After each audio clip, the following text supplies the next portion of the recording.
અને થોડીક વાર ફક્ત 5 મિનિટ માટે જ આ ઢોલ બંધ કરવું છે.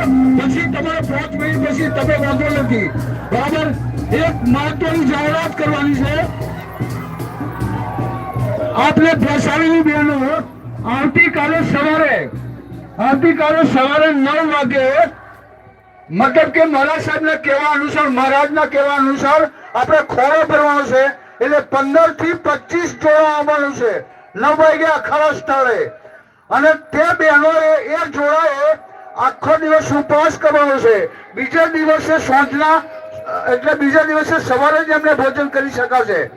અને બીજું કે જ્યારે લાડો લાવવામાં આવશે ત્યારે એનું પૂજન જે ખોળો ભરવામાં આવશે એમાંથી એ વિધિ કરવામાં આવશે.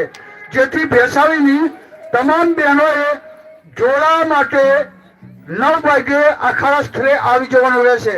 બીજા નંબરમાં કે આ મહામૂલા પ્રસંગની અંદર આપ કોઈ બધા રમો, કૂદો, શાંતિથી અમને સહકાર આપો એવી આશા. તો કાલે 9 વાગે જોડા 25 જોડા ઓછામાં ઓછા હોવા જોઈએ. મારા સાહેબનું સૂચન છે. ચાલો હવે ચાલુ કરો.